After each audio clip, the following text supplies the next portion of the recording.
शब्द शब्द संभल कर समझिए, क्योंकि शब्दों के नहीं है हाथ और पाँव। अगर आपने ये वीडियो अंत तक देख लिया और समझ लिए इसके भाव, तो हो सकता है आप भी जल्दी फैसला कर पाओ।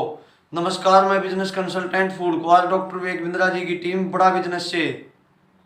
थंबनेल में आपने सही पढ़ा है कि कोई भी फैसला कैसे लें।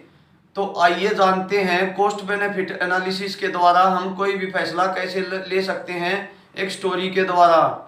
पारस पत्थर की कहानियां तो बहुत सुनी होंगी। तो वही एक कहानी कि एक गुरुजी का एक बहुत ही प्रिय और बहुत ही गरीब शिष्य थे। तो उन्होंने गुरुजी से कहा कि गुरुजी, मेरा घर का खर्च चलना भी मुश्किल हो गया है, तो मैं क्या करूं। तो एक बार गुरुजी उनके कहीं किसी काम से बाहर जा रहे थे कुछ दिनों के लिए। तो उनके पास एक वो पारस का ही पत्थर था। तो उन्होंने कहा कि लो बेटा, ये पारस का पत्थर है और मैं 7 दिनों के लिए यहाँ से बाहर जा रहा हूँ। तो आप इस पारस के पत्थर से लोहे से सोना बना सकते हो। तो मैं 7 दिन बाद जब लौट कर आऊँगा तो आप मुझे वापस दे देना। तो गुरु जी तो उसको पारस का पत्थर देकर चले गए। तो पीछे से जब वो पारस का पत्थर लेके बाजार में गया, तो उसने बाजार में जाकर लोहे का भाव पूछा। तो लोहे का भाव जिससे उसने पूछा, तो उसने बोला कि अभी तो लोहा बहुत महंगा है। तो वो अपने घर वापस आ गया कि लोहा जब सस्ता होगा तब मैं लोहा खरीद के और उस लोहे से मैं सोना बनाऊंगा। तो वो 2 दिन के बाद फिर लोहे का भाव पूछने गया, तो वो तब भी भाव ज़्यादा मिला। तो इसी सोच में कि जब लोहे का भाव सस्ता होगा तब मैं लोहा खरीदूंगा और उससे मैं सोना बनाऊंगा, उसने 7 के 7 दिन निकाल दिए।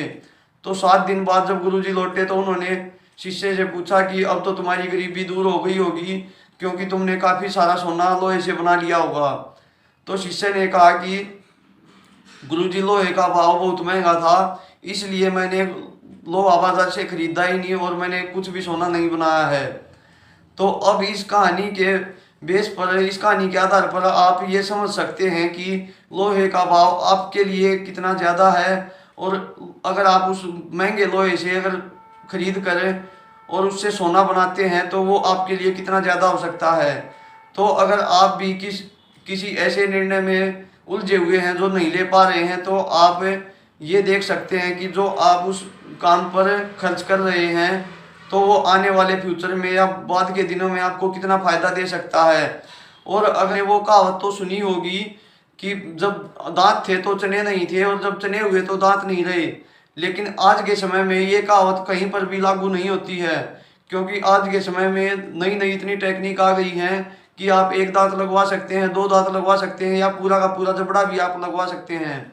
अब आपको ये देखना है कि अगर आपको चने खाने का मज़ा लेना है, चने खाने का स्वाद लेना है, तो वो चने खाने का आपका स्वाद जबड़ा लगवाने के खर्च से ज़्यादा है, तो आप वो जबड़ा लगवा लेंगे। और आपका चने खाने का स्वाद जबड़ा लगवाने के खर्च से, जबड़ा लगवाने की कॉस्ट से कम है, तो आप जबड़ा नहीं लगवाएंगे।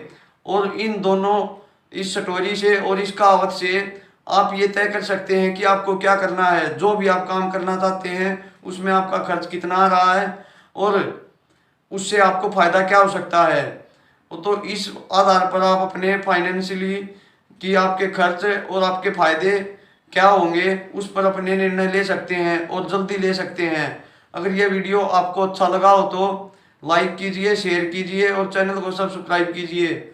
और इस वीडियो में अंत तक बने रहने के लिए आप सबका धन्यवाद।